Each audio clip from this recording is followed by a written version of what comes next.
They say you are what you eat, so I don't eat chicken feet. But I love me some of Grandma's pickled beets. Well, cut it up, put it in the pan, throw it over your shoulder and see where it lands right here in Farmer's Kitchen. Maters, taters, beans and corn, the cows in the barn and the sheep's been shorn, kids in the barnyard chasing Grandpa's chicken. Spices, slices, cuts and dices, gonna slash your grocery prices right here in Farmer's Kitchen. Help you grow your garden good with recipes to suit your mood. Try some grub you've never tried before. Smash it with a wooden mallet. Gonna educate your palate. Right here in Farmer's Kitchen. In Tim Farmer's Country Kitchen. We're gonna cook something good now.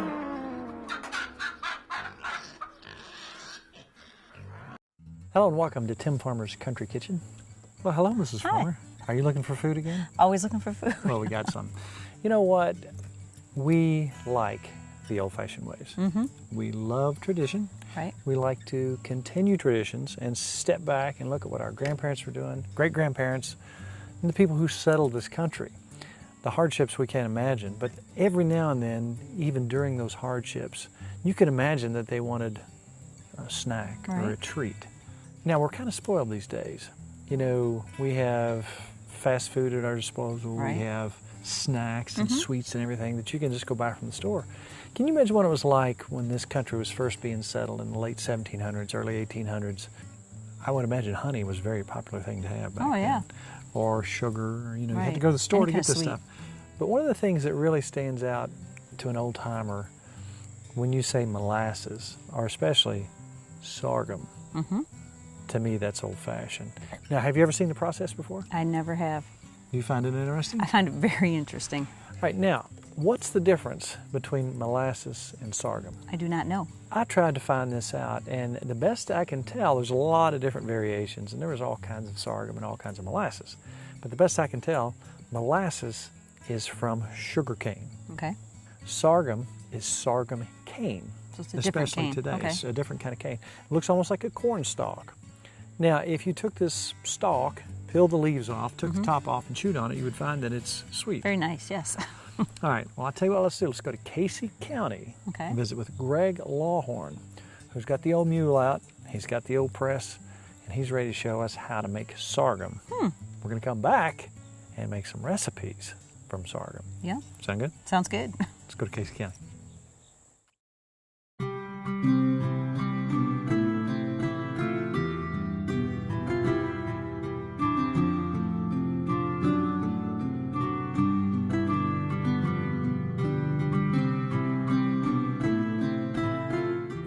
We're in Casey County, Gregory Lawhorn. That's correct. With a handful of cane right over here. Let's talk about what's going on here today. Now, you're making molasses, or sorghum. Sorghum. What's the difference between molasses and sorghum? Well, now I've read so many stories about it, I don't know what to tell you the truth about it. Molasses, that I've been told, is a darker blackstrap type thing. Right. And sorghum is a sweeter, lighter color. Right. So that's about all I can tell you the difference in it. But around here, everything's sorghum. Yeah. But we call it molasses. All this starts with cane. Cane. When it's growing, it looks a lot like corn. The seeds are very, very small, and you plant it like you do corn. When you see it growing before the head comes on, you'd think it's corn. Yeah. I mean, then after it gets about 120 days old, it's mature. You can go in the field and strip the leaves off, or you can cut it and bring it to the mill or your press and strip it there. It'll hold itself in shape if you'll strip it standing and break the head out. I would imagine, now, the history of sorghum, molasses goes way, way, way back. Way back. All right, now, there were times, I would say, when they were settling this part of the country, they were on the move a lot, and you could pack one of these machines with you. And this one you say is dated to 1886. You know, I can imagine when they were settling this country, you know, they probably had them a jar, whatever kind of container they had of this. The whole process was going on probably in the late 1700s, I would imagine, even early 1800s. Probably, I'd say when we settled this country. The cane was always here. Now, of course, they've refined it and got it down to a certain... What kind of cane is this right here? This is the name is Dale, D-E-L-L, but there's many, many names. Right. brands, you know, brand names. And if you chew on it, can you get a sweet You taste out of it? you can chew that, but if you're not careful, it'll make your mouth sore. No kidding. Yep. So it's pretty tough. Yeah, but it's sweet. I don't know what it does. It kind of breaks your mouth out a little. So here you are. You got your cane. You get the leaves stripped off. You take it over here, and you got your old broke mule over here. What's his name? Jack. Jack. Yeah, about 12 years old. Yeah. Good old broke mule. So basically, you feed the cane. You push it into in the there. mill. Mhm. Okay. So you have to actually physically. No. It doesn't. It Well, doesn't you draw just it in. start it. Gotcha. And then it pulls it through. And the juices It flow just out. runs out in a pan, bucket, whatever. And you need to strain it 3 or 4 or 5 times. Gotcha. And then put it in the pan and then cook it till it gets 227 degrees. That's the part that kind of fascinated me. Not 223 and not 234. No. What is it? 27. 27. 227. What happens if it's not hot enough or too hot? It'll be thin. Huh. See, some people like it kind of thick and some like it a little thin. Yeah. But the really right consistency is 227 degrees. 220. That's specific. Mhm. All right. Once you pour that off, take it over there and cook it up. I saw a guy over there just stirring it all up. I guess you're very carefully looking at the temperature there and seeing what goes on. What happens at that point when it gets that magic 227? You pull it off of the fire immediately. Say the pan's got 4 handles. You just get 4 people and get it off there quick. Now, will you, on a day like this, will everything go into one batch or will you cook more than one batch? No, it'll just be one Gotcha. because it takes approximately 6 hours to cook it. Oh, wow. So to get 2 in one day, you'd have to start early in the morning. Gotcha. Of course, we started at 4:30 this morning, Oh, wow. me and my granddaughter.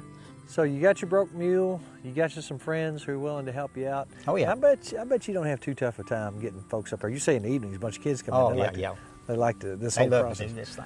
Do you think people have some kind of sense inside, whether they know it or not, they want to know how things were done back in the old days? I believe everybody has a longing to learn where our ancestors and our heritage Right. has come from. A lot of these younger children, they may act like and they're not really interested, but when they're around something like this, you can see them, their eyes are lighting, they want to ask questions about why does this do this, this, this. So yeah, I think we need to preserve our heritage. Yeah. And we that's might why have to I go do back this. to that someday. Well, if you can do it, you could survive if Oh, things yeah. got to a certain point. In my lifetime, when I used to go visit my great-grandmother, no electricity. I've seen that happen. Now, most people had it when I was a kid. But you, as a kid, we're not too much different in age. You didn't have electricity till you were how old? 13. Wow. So I've carried a coal oil lamp through the house many, many times, carry the water from a spring. Of a winter, when it'd be real bad winters, you had to bring your milk and water to the living room where you had a fire, or it'd be froze up the next morning. And, we all had tasks and we all had chores. It was important for us to get that done. There wasn't any, I don't think I want to. Oh, never, no. No. You say that like I said it. The dad would not put up with that. No. But okay, so we come out here to your farm. I didn't really know what to expect. Yeah. We start walking in here, I see this huge, beautiful oak tree that's got to be 200-300 years old. 2 at least. Yeah.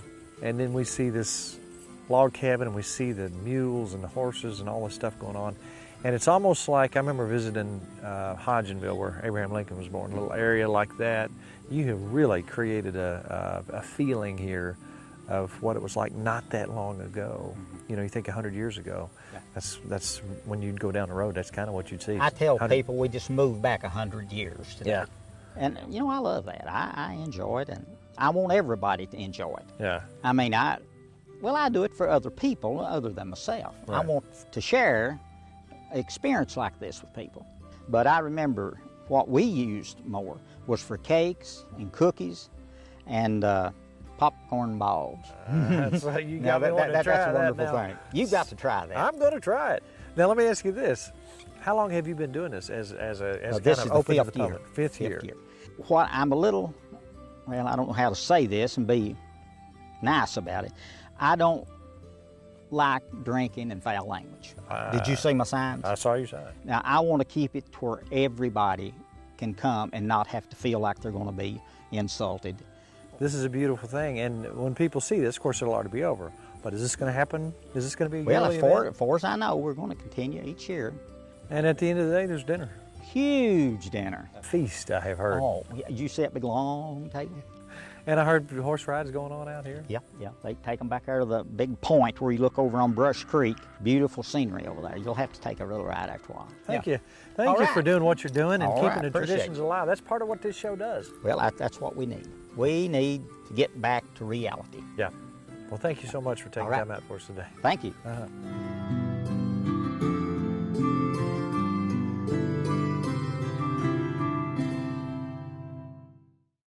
Okay, so we're back from Casey County. Sorghum in hand. Now, when you smell sorghum, describe this. Describe that smell to me based against every other smell you've ever smelled. It's sweet, but it's It's hard to define, isn't like it? a burnt sweet. A burnt sweet, maybe? I would say that's a very good Yeah. description. But a good burnt Yeah. sweet. It's hard to describe. But the taste is not necessarily like the smell.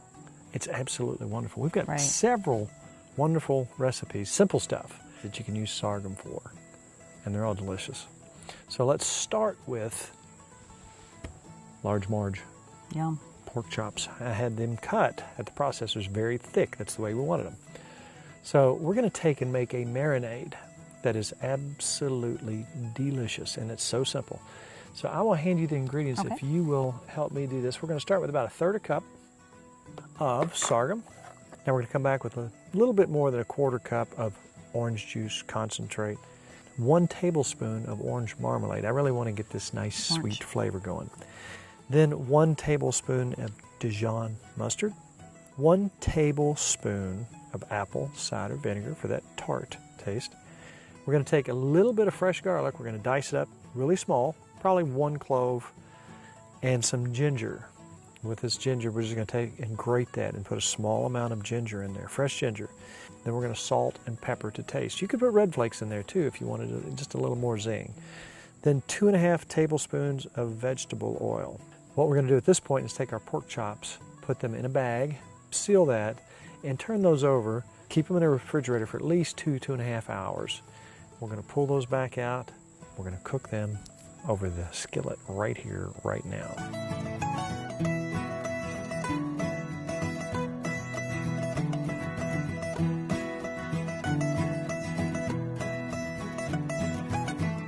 All right, so sorghum is the star. Right. Now I've taken the pork chops and I've got them, all the sauces are going to reduce down on that. Yum. Greens.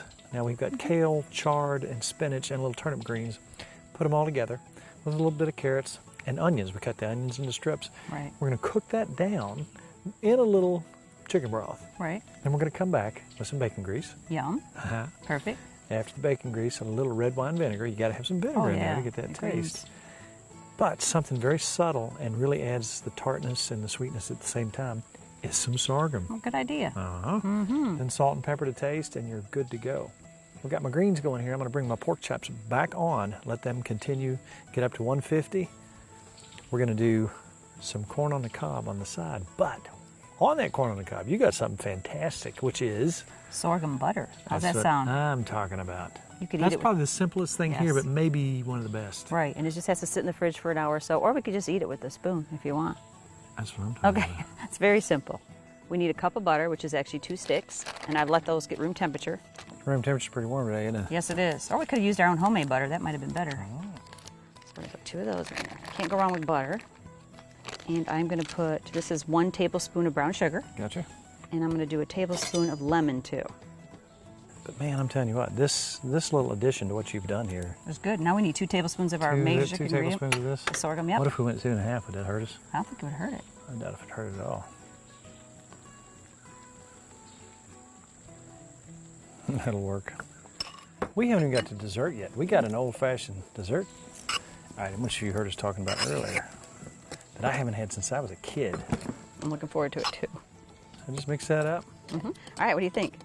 We're gonna Perfect. we could eat it like that actually, but let's put it in the fridge for a little bit. What do you think? In this little container, and we'll pull it out and harden it up a pinch for us. Look at that. That'll last a while. Beautiful. What do you think? Beautiful. Beautiful? All right. I'm gonna go stick it in the fridge. All right.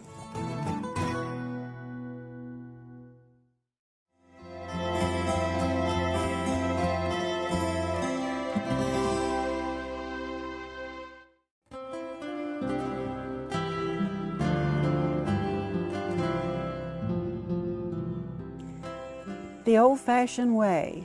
Can you remember that long ago day when things were done the old-fashioned way?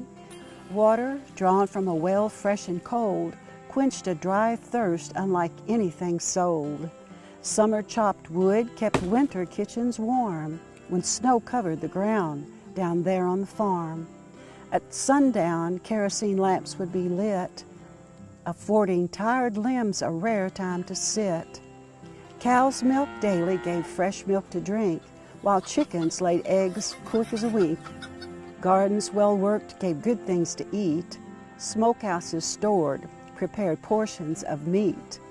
We picked berries for cobblers and apples for pies, but a new calf or foal was a splendid surprise.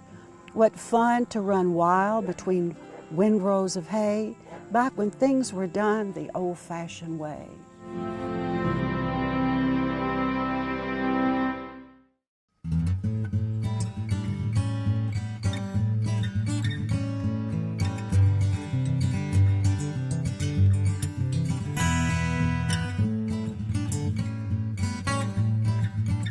You know what, I hate to say this, but I'm looking forward to fall.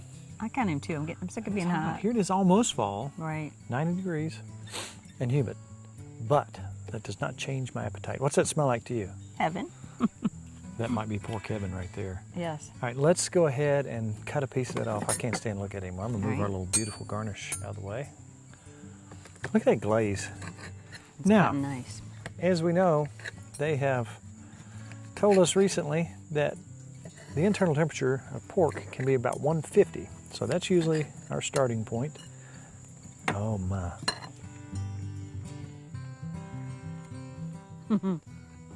Wow. It's subtle and interesting, isn't it? It's really good. It went through the whole pork chop. I really like it. Let's try the greens.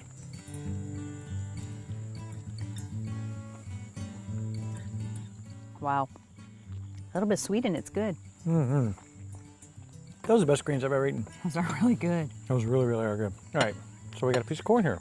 With sweet butter on it. Go ahead. You do it, because All it's right. messy. Well, How's that butter? I'm going to taste a little taste. What do you think? Sweet that's butter? ridiculous. Oh, wow. That sweetens the corn up even more. That's really, That's really good. Really good. All right, more corn around the corner for dessert, but it's popcorn. You were talking to Greg about that earlier. Let's Cro-Magnon on this, Okay. and when we come back, we're going to start dessert because we haven't had enough to eat today. You're right. We need more All food. right, see.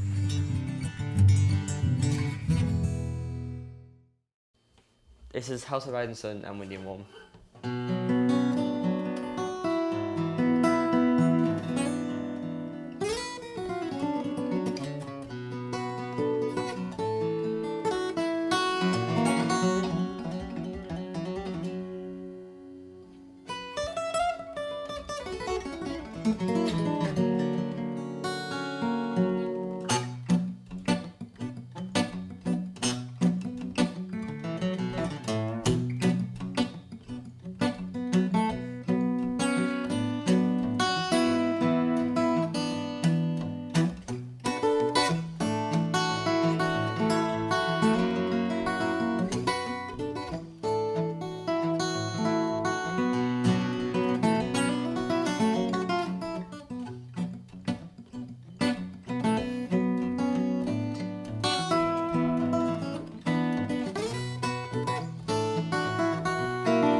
It's warm, but we need dessert. Yes, we do. So we got one more thing we're going to do. We're going to take some sorghum, some of your butter that you already made, some marshmallows. Yum. We're going to melt those down. We're not measuring here, but I'd say a couple tablespoons of sorghum. Oh, most of a bag of mini marshmallows. And I don't know, a quarter of a cup Yeah, of butter. that butter. Let's get that. How about make some that peanuts? nice. Can we get some peanuts with my, maybe in Let's there a put little? drizzle them on top. Okay. Yeah, Perfect. drizzle them on top. All right, here we go. Let's start with the sorghum. Get this stuff melting together.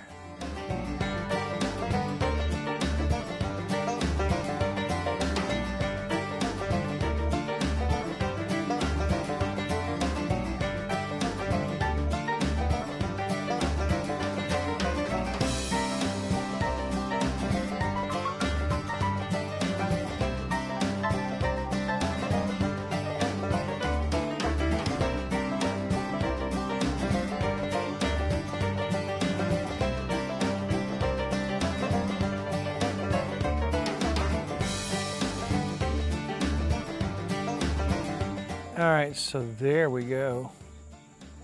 Let that cool down a little bit, obviously. A little butter on your hands. I'm making a And bite look size. what we've got. Yum. I don't know how much of this I can stand. I might have to have some of this. I know theoretically you should let them set a while, but I'm gonna go ahead and put just a little bit of peanuts on them. Which it's sticking nicely too. Do I get to lick my fingers? Actually be very appropriate. Now you can make these bigger, you can make them smaller, whatever suits you. Oh, yum. And look what we've got. Aren't they cute? Yeah, and again, you could go crazy. You could put, Butterscotch. Like you always you like. could put like chocolate, whatever. You should let these set, cool down in the Right. refrigerator. But Oh, we we don't wanted have them a refrigerator. now. You get the first bite because you worked hard. Yum. Gooey.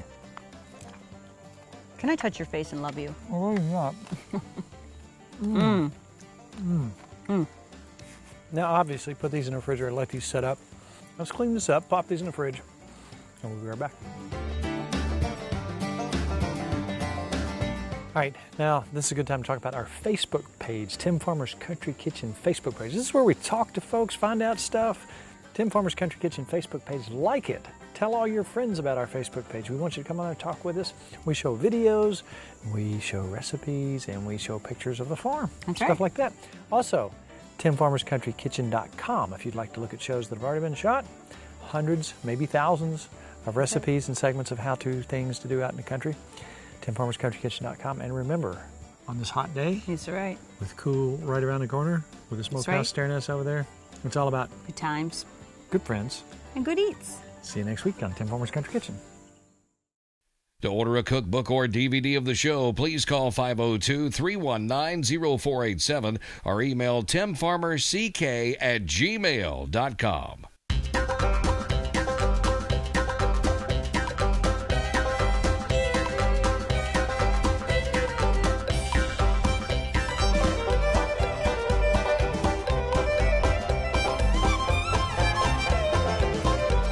Special thanks to CKY, Canoe Kentucky, Furniture World Superstore, Housewarmings, Lodge Cast Iron, Tater Knob Pottery and Farm.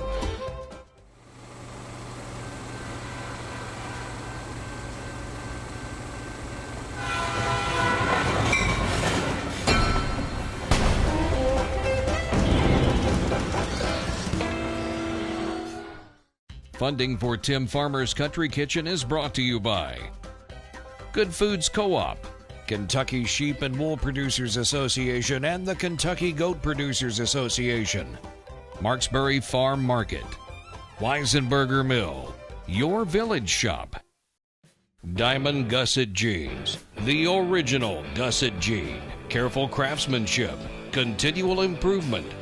Diamond Gusset Jeans, born and worn in the USA since 1987. We know that hardworking Kentuckians can be held down by back and neck problems. The Spine Center of Central Kentucky is a multidisciplinary center to take care of your back, neck, and nerve pain. Our goals are pain control, precise diagnosis, and correction in the least invasive way. From minor aches and pain management to injections or even complex and reconstructive spine surgery, he specializes in minimally invasive spine surgery. The Spine Center of Central Kentucky. We treat all of our patients like family.